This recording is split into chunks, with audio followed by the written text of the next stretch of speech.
Welcome to the final SportsBeat KC of 2020. It's Thursday, December 31st, and I'm Blair Kirkhoff. The Chiefs take on the Los Angeles Chargers on Sunday, a 3:25 kickoff, and it looks like plenty of non-starters will be taking the field for the Chiefs. Andy Reid said Henne will be the quarterback, and don't be surprised to see bigger roles for several other non-starters. Star beat writers Herbie, Teope, and Sam McDowell joined columnists Vahe, Gregorian, and Sam Mellinger in breaking down how things might play out on Sunday and the history of games like this involving the Chiefs and Andy Reid. So let's get rolling with a show that started Thursday morning as a SportsBeat Live. Good morning from a frosty Kansas City, and welcome to SportsBeat Live, the weekly Chiefs show presented by the Kansas City Star, where we talk Chiefs with the people who know them best. Those are the columnists and beat reporters for the Kansas City Star and you, the audience. So we want your questions and comments, and we'll spend the next half hour or so talking Chiefs. Let's introduce the gang. They really need no introduction, but since it's the last show of 2020, let's go ahead and introduce them anyway. Sam McDowell is here. Hello, Sam. What's going on, Blair? Good to see you. Sam Mellinger in the basement again. What's up, Sam? Honor and a privilege. Actually, the second floor. Second floor. Okay, very good. I'll write that down. Sam's on the second floor. Vahe, how are you, Vahe Gregorian? Hi, Blair. I just want to take a moment to tip my cap to Sam Mellinger for waiting till the last day of the year to have the lead of the year on a column. And I quote, "I don't know what I'm doing." I think it's something we can all relate to. Not with you, I mean ourselves. Just trying to be honest. I think that could be the theme of this show. And Herbie Teope is here. What's up, Herbie? You never sounded better, Herbie. Yeah, that was a good one, Herb. Could there be a better way to finish off this 2020 show? Okay, Beth, is it you or is it Herbie that we can't hear? Because we see ya. He is out. Tell you what, this is a survival episode. Every 5 minutes, somebody's going to get booted. Right, you better bring the take strong here today, right? Well, I need Herbie back because we start the show with him usually breaking down injuries and personnel. Herbie, are you there?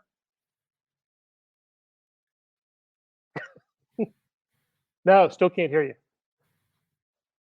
All right, we'll get Beth and Herbie to work that out. Meanwhile, I'll go down the injury report. How about that?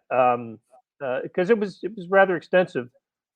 And Herbie, if you can hear us, just you start yammering, and I'll make sure we'll acknowledge you. So on the injury list, Tyreek Hill did not work out yesterday with a hamstring. Sammy Watkins had a calf injury. Le'Veon Bell with a knee. Mike Remmers a back. But it's just one of those we'd usually talk about how that would affect the playing time and snap counts for the upcoming game, Sunday 3:30 against the Los Angeles Chargers.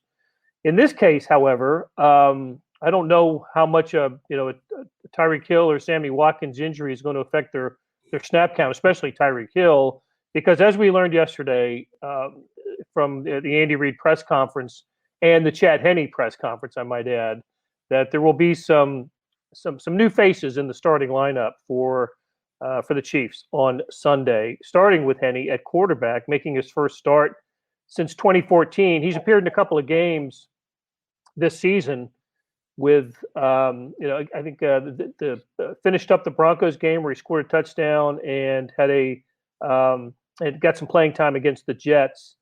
And Beth tells me Herbie is back. Herbie, you there? Mic check. 1 2 1 2. There you go. Good to hear you. Always good to see you. This time, great to hear you, Herbie. Yeah. Okay, so we're just getting ready to start talking about the new lineup for the Chiefs. I wanted to ask you guys. We know Henne's going to start a quarterback. Sam McDowell wrote about that this morning. Who else can we expect not to play on Sunday? And I guess the maybe the better way to frame the question is who needs the rest? Who could use a day off and then the following week, the extended rest period? Sam McDowell, since you wrote about Henne, let's start there. Who else might not play on Sunday? I think everyone on that injury report. It doesn't make sense to rush anybody back. So Tyreek Hill, Travis Kelce's not on the injury report, but we saw him with a little knee injury last week. I think he sits. I think probably both running backs sit. I think Le'Veon. We know Clyde Edwards-Hilaire's out, but I think Le'Veon Bell probably sits as well. And then I think you give some of the guys that have just had a lot of mileage, as Andy Reid put it. I like Tyrann Mathieu. I'd be surprised to see him out there. I think maybe Charvarius Ward gets the day off. I'd be interested to see if Anthony Hitchens plays just because he missed last week. Maybe you don't want him to be off for basically a month. Chris Jones, Frank Clark, I think those are guys that could get days off. I think anybody basically that are those high-profile name guys that we talk about on this show all the time, I think all those guys are going to be sitting. There's no reason just to go halfway on this. If you're going to rest guys, then rest guys, and I think they're going to rest them all. What do you think, Herbie? Eric Fisher. Yeah, I tend to agree with that. And you go back to 2013, Andy Reid's first season here. If you remember that year, they clinched the playoff berth. They couldn't improve their position, and that was the Chase Daniel game. Alex Smith was inactive. Jamal Charles inactive. Dwayne Bowe inactive. Players who were dressed and didn't play. Eric Berry, Justin Houston, among so many others. 2015, obviously, they still had something to gain, so they went all out with their starters. 2017, Patrick Mahomes game. And there's no need to play these guys. And here's the key thing where a lot of people also have to remember. You can't have wholesale changes on the practice squad and bring them to the active roster, because what are you going to do with all these guys who aren't hurt? You can't place them on injured reserve. So, but you can rest them. You can rotate guys. I tend to agree with McDowell's list there. Those 6 players who are on the injury report yesterday, they probably aren't playing this week, and there's no need to put them out there. Blair, the only thing I'd add is just, when Sam referred to that term Andy used the other day about mileage on them, and he was using it, I think, specifically with Tyreek Hill and Sammy Watkins. But with Tyreek Hill, I still want somebody to get whatever you call it, a pedometer on something, and see how much he runs on any given Sunday. Because I don't know if he's still doing that 30 yards, after the play, running down the sideline stuff. But I would submit that nobody runs more in the course of a game than Tyreek Hill. And of course, with that hammy and all that other stuff, naturally he's got to be held back. So all this that you're asking too, though, leads to the question of just how disjointed this may or may not be on Sunday. I know we'll get to that, but it's very intriguing to think about just how it's going to look. It's going to look like a preseason game. I mean, if any of these key guys play, because again, you can't rest everyone, but you can rotate them in. And if anything, the first, second, third offensive series, defensive series, then you start seeing wholesale changes. We've seen this before. This happens virtually every year in the National Football League.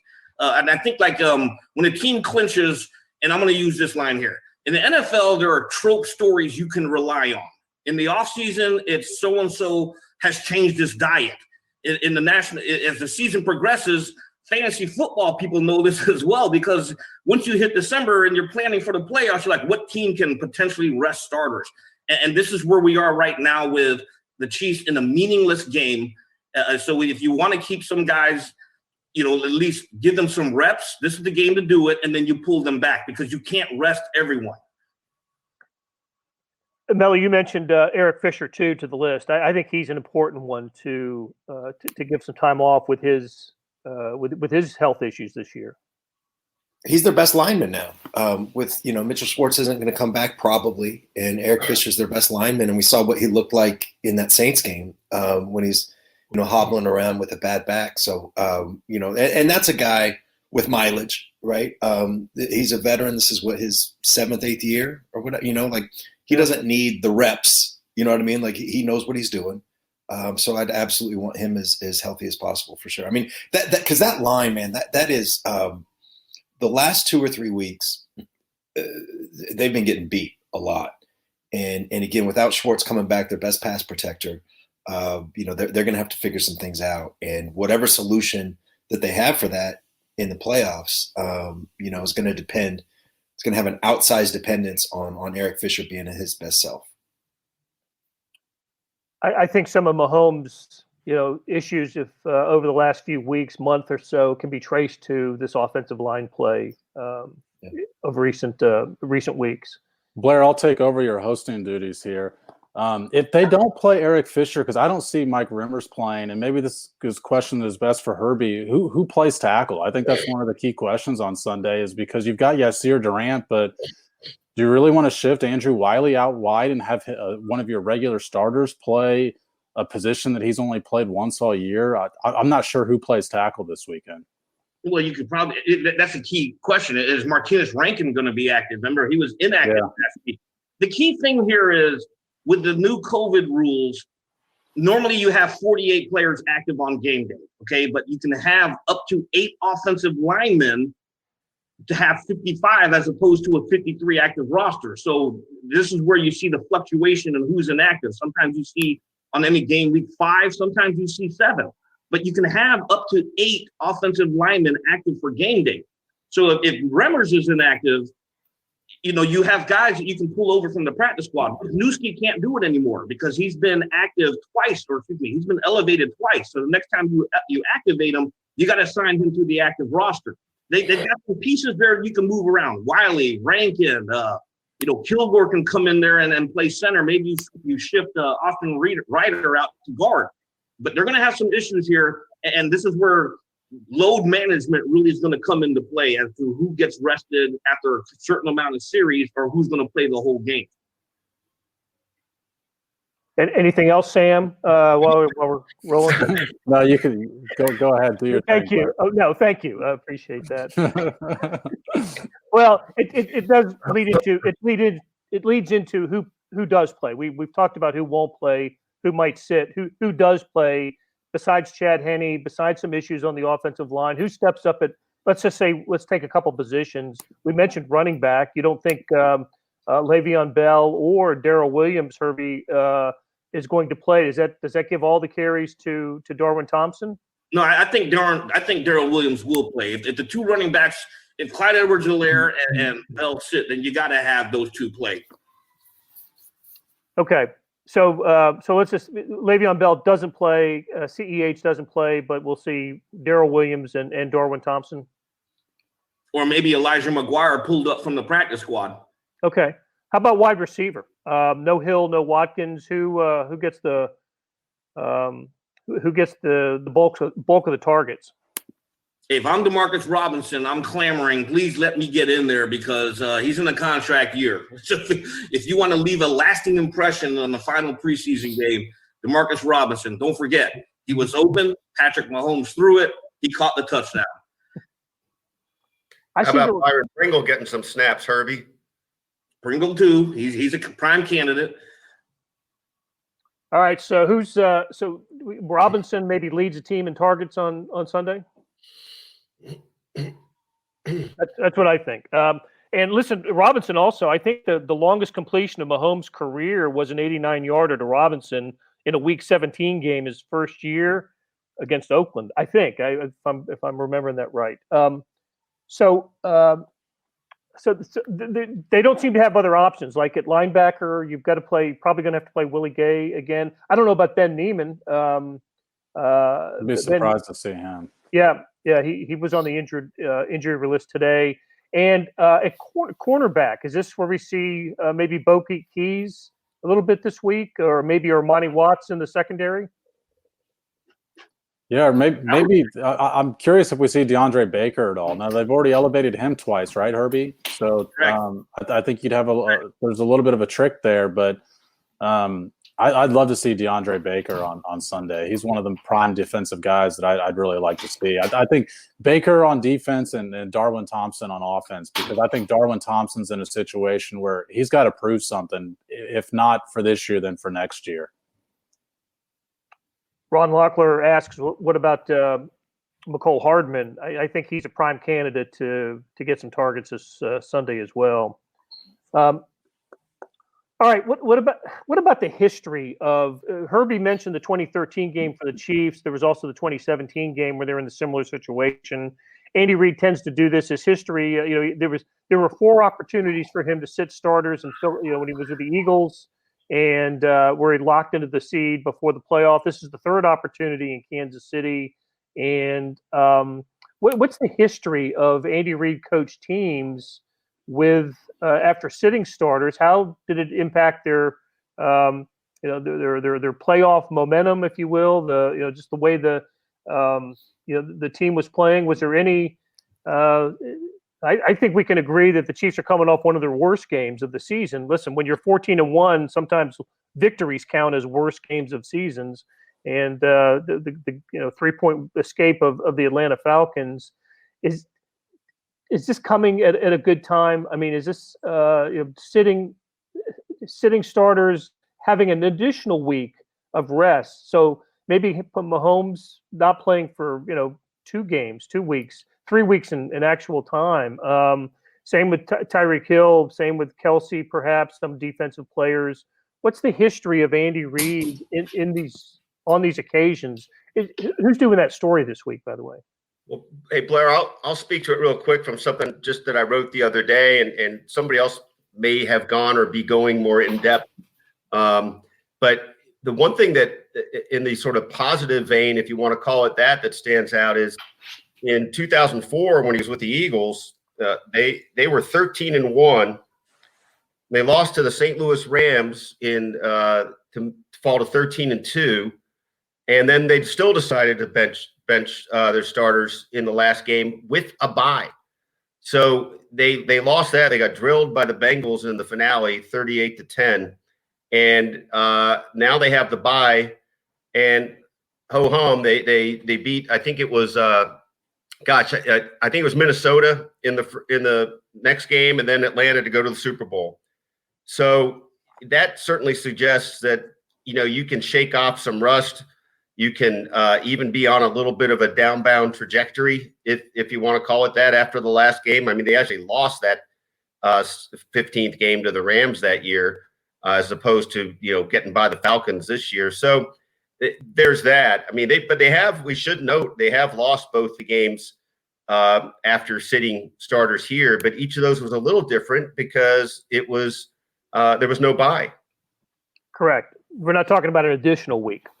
Right. Yeah, I think the situation is a lot different because they have a bye. And so I think it's hard to compare this to 2017 because now, like you mentioned, Blair, I mean, you could be going 20 or 21 days without a football game.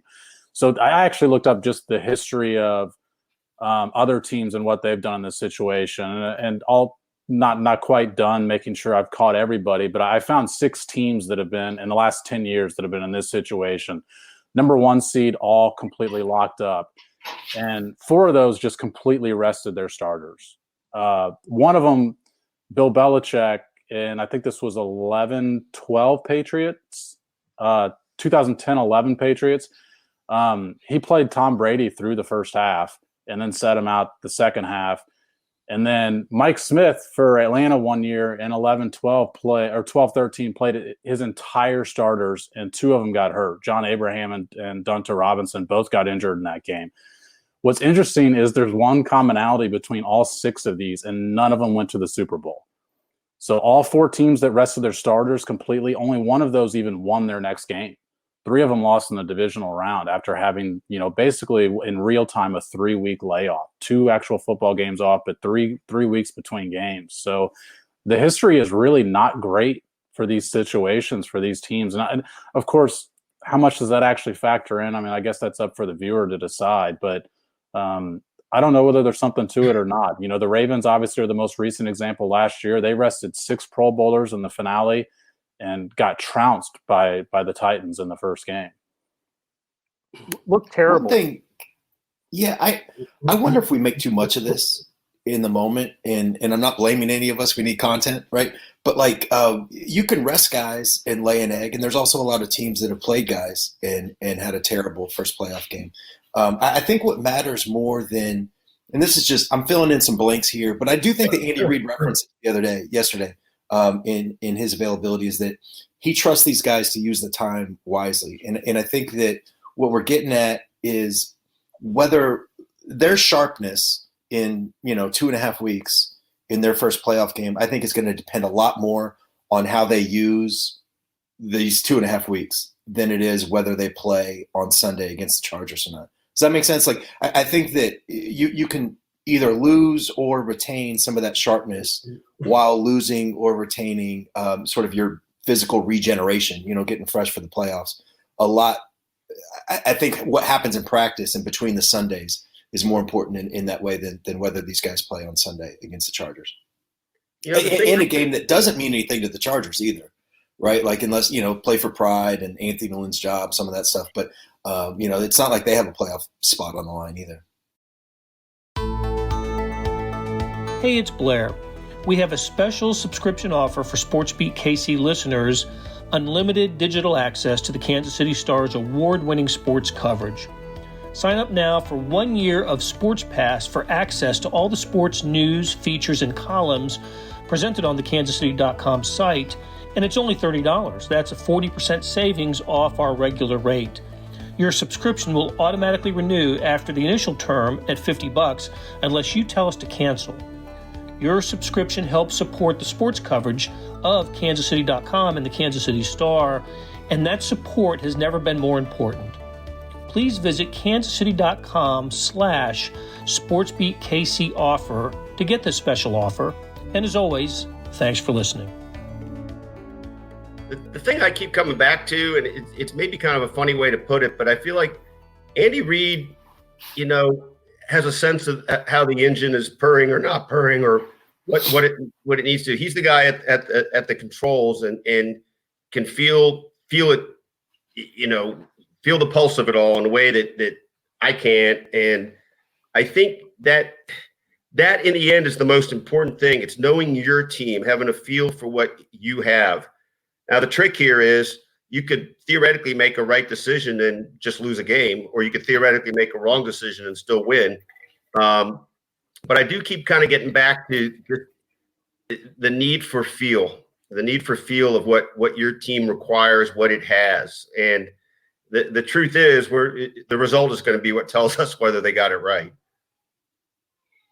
Well, and I'll tell you what, I'm looking forward to reading the stories about the history of teams in this situation, and but something is different to 2020, and that's COVID, and teams have had to go through circumstances and conditions this year that no teams in the history of football, or since the first pandemic, have had to deal with, and I don't know. I just think this is a good sort of mental. This will be a good mental rest time for certain Chiefs, and in addition to getting healed up. And Vahe, that's a good point. It may or may not make it. Who knows? I mean, it's but anything short of playoff success for the Chiefs is going to be deemed a crushing disappointment for this team, right? And I'm already looking ahead at the AFC playoff picture to see who the Chiefs want to avoid in their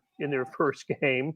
And we can get into that in just a second. But before we do, I just wanted to John Gordon reminds us that the Chiefs had the bye last year, not a double bye, but they played their starters in Week 17, then had the week off, and they were down 24-0 to the Texans right out of the gate.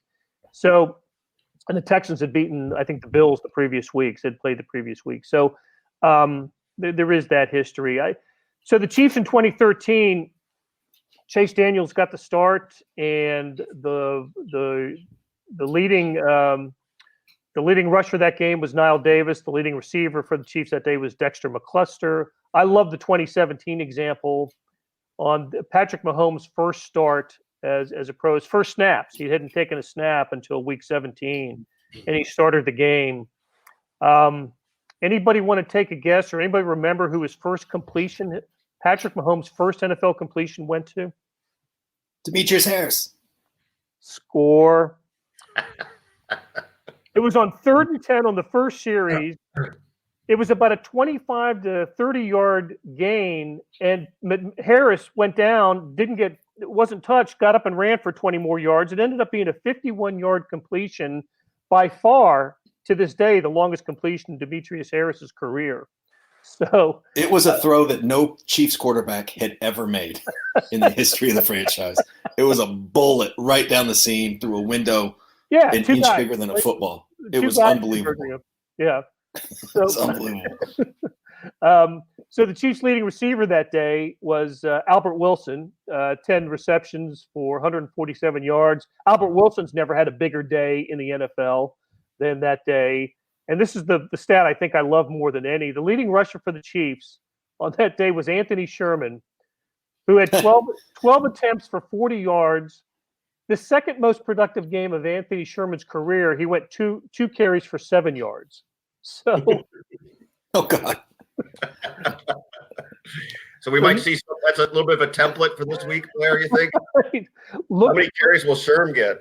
I think so. I actually think so. Why not use Sherman in a way that you haven't used him all year? And he might end up, between special teams and offense, end up with more snaps than anybody on the field on Sunday.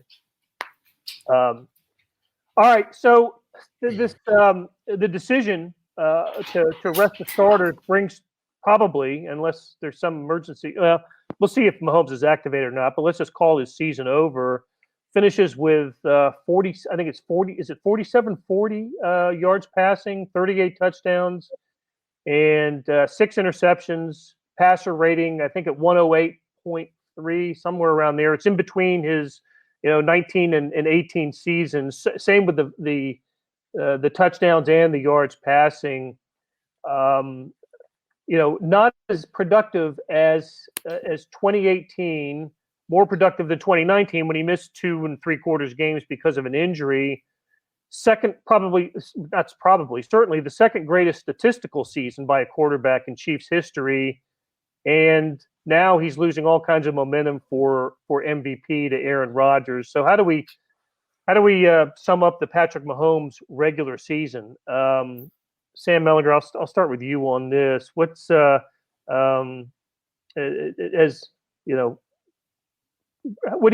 can you say? How can you encapsulate what Patrick Mahomes did in 2020?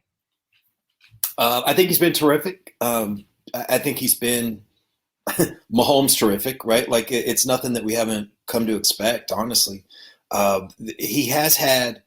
What's interesting about this season is I think the last month or so, he's had some of his worst games. And now, like, some of his worst games are pretty good for a lot of quarterbacks. But still, they've been some of his worst games. And I think that is super entwined with the offensive line. Because I think the offensive line has been at its worst the last 2 or 3, maybe 4 games.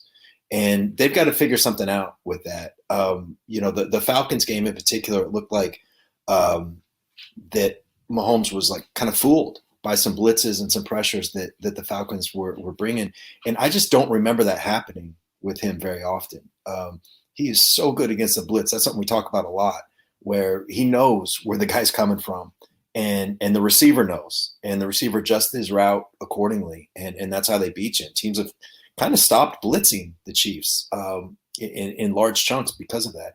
And the Falcons may have figured something out. I thought Jeff Schwartz made an interesting point on Twitter about one blitz in particular that the Falcons did. There was just a very unusual look that you don't see. There was no safety over the top, so there was no tell that a blitz was coming. It was from a place in the field that they usually don't blitz from.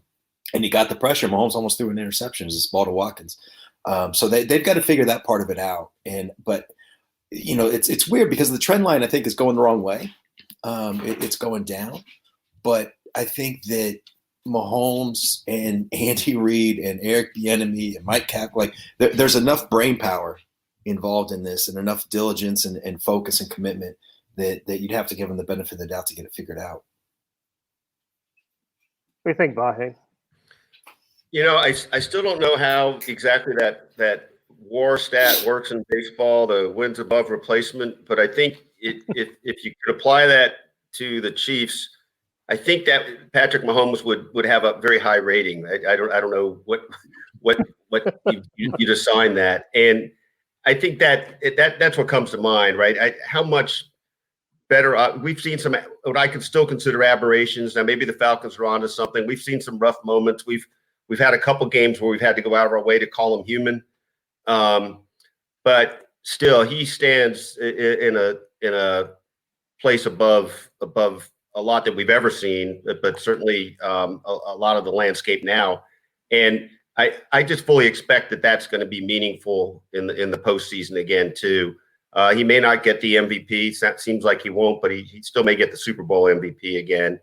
And I think, to your point, both your points, you think about the diligence that goes into this and the brilliance really of people like Andy Reid, and the wavelength he's on with Patrick. I think they'll figure out what to do to compensate for how the line has struggled in this patchwork time.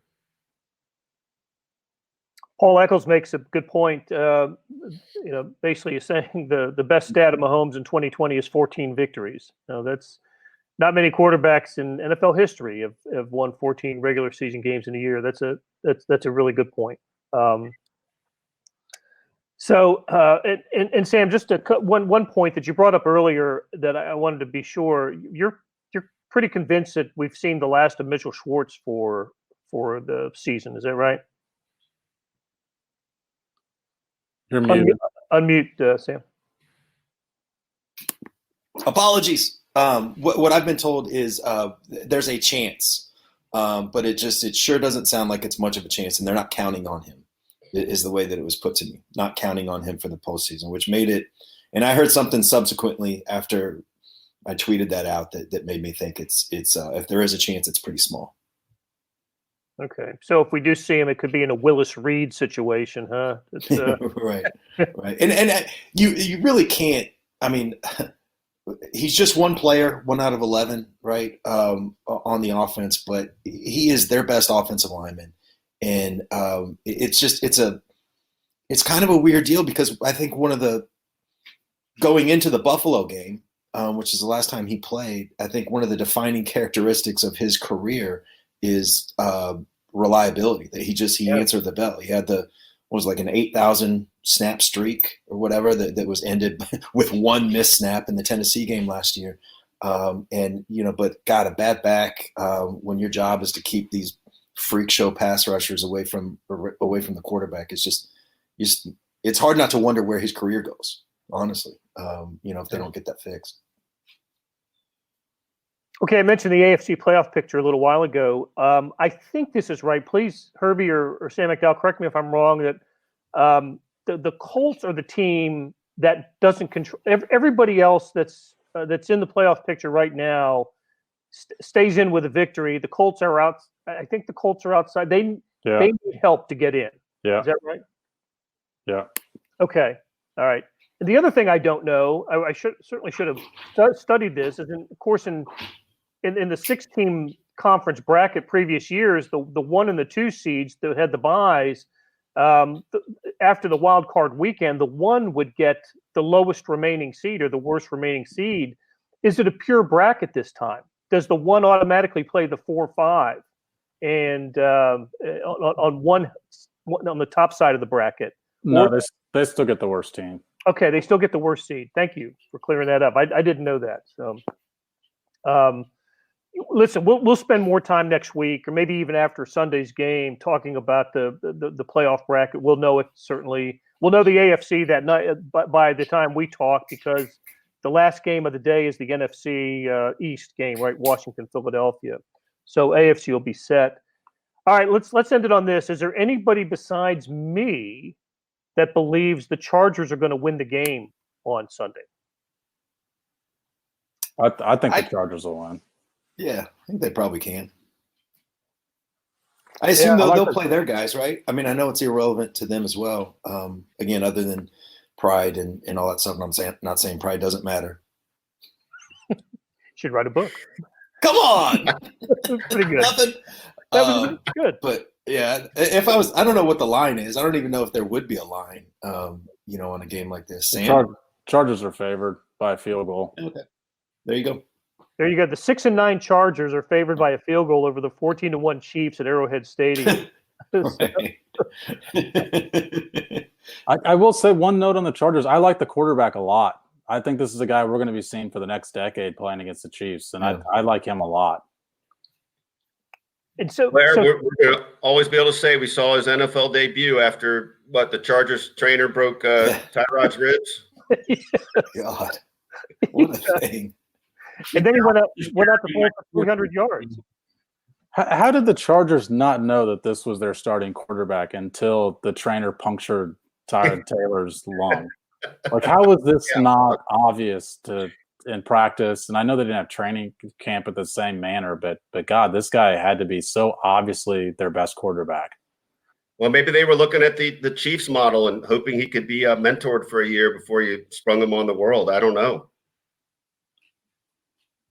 I'd probably rather be mentored by Alex Smith with the career he was having currently with the Chiefs than the new guy for the Chargers. But I don't know. Blair, you brought up an interesting point, and not to go too deep into this, but I'm wondering what the Chargers do with Anthony Lynn, and if this game is relevant for that purpose for them. If there's anything to play for them, maybe it's that. You end the season on a 4-game win streak with a new quarterback, and maybe it's harder to get rid of the guy. Listen, Anthony Lynn has the opportunity to join Bill Belichick as the only coach to beat a Patrick Mahomes team a second time, right? That's what he'll lead with in his exit interview. Right. Listen, I don't think they're playing for Anthony Lynn's job. I think that ship has sailed. But a couple things, I believe. Anybody who saw Tyrod Taylor play against the Chiefs in previous years believes that. I don't know if they made the wrong call at the beginning of the season. Obviously, the season that Herbert's having has been great. But I was a Tyrod Taylor fan going into the year. I thought he could help the Chargers help with the transition to the new quarterback, right? Maybe a situation similar to Miami with Fitzpatrick and Tua. But I don't know. I think the Chargers do have plenty to play for here. I think it's a statement. They come into Arrowhead Stadium trying to make a statement that they're the team that needs to. They're the top challenger to the Chiefs in the division upcoming. And I totally agree with you, Sam Mack, on the quarterback. I think when you look at the other quarterbacks in the division right now, who's better set up for the future and a future run than at that position than the LA Chargers? I'd take their quarterback situation over the Raiders and the Broncos right now. For sure. This is all making me nostalgic for being not just at the games, but down in the catacombs. I think the last time the Chargers had a coach's job on the line, it was our last time in San Diego for a game, and after the game, the Chiefs won, and somebody passed the coach in the hallway right after he got fired, just said hi to him. I can't even remember who that was. So it makes me wish we could be downstairs to see the nitty gritty. Mike McCoy was the coach who had just got fired after the game, right? Like, of all the reasons to want to be at the game, though, it's just to say, "Hey, buddy," to Anthony Lynn after he gets fired. I just wanted, because we want to take the reader where they don't get to go. All right, Stefan, you were absolutely right. The objective of the season was to run it back. They're doing what they need to do. Totally agree. And for Brian, for Ron, for Paul, we're going to get into more about the teams that should scare the Chiefs the most in the playoffs the next time we get together, which will be Sunday after the game. 3:25 kick at Arrowhead. The game's on Fox, not on CBS, even though it's two AFC teams playing. Sometimes I don't know how that works, but it's on Fox, and we'll end it here. So I'll say goodbye to Sam, Vahe, Sam, and Herbie. Herbie, good to see you again. We got you. Good to get your voice in after that little snafu at the beginning. So always good to see you again, Herb, and thank you, audience. We can't do it without your questions. Really appreciate that, and we'll talk to you again on Sunday evening. That'll do it for today. Thanks to our production staff and everyone who has helped make this show happen today, this week, this year. Folks like Derek Donovan, Beth Welsh, Monty Davis, Todd Feeback, Randy Mason, Jeff Rosen, Chris Fickett, and Savannah Smith. Big tip of the cap to our Chiefs coverage team, beat writers Herbie Teope and Sam McDowell, columnists Sam Mellinger and Vahe Gregorian for talking Chiefs all year long. Their stories can be found in the show notes and, of course, on kansascity.com. Hey, we got another deal for you, especially for those who want to deep dive into the Stars' terrific Chiefs coverage. For a limited time, you can subscribe to Sports Pass for 99 cents a month. That's right, 99 pennies a month. After 3 months, it auto-renews at $5.99 a month unless you cancel. How do you get it? You go to kansascity.com/sportspass2020. That is kansascity.com/sportspass2020. Want more than just sports coverage? I know I do. Check out the entire Kansas City Star product. Sports news, features, commentary, and analysis, the whole thing. You get all the stories written by my talented colleagues, plus additional news, sports, and business coverage that comes with the e-edition. The details for all of these deals can be found at account.kansascity.com/subscribe. And if you're having trouble hunting down any of the offers, send me an email, bkirkhoff@kcstar.com, and I'll get you to the right place. So whether it's the Sports Pass or the full subscription, you're getting in supporting the best sports and news coverage in Kansas City and helping us produce programs like SportsBeat KC. Thanks for listening. We'll be off on Friday for New Year's Day, but we'll return Monday with our breakdown of the Chiefs-Chargers game and a look ahead to the postseason. Please join us then, and have a Happy New Year.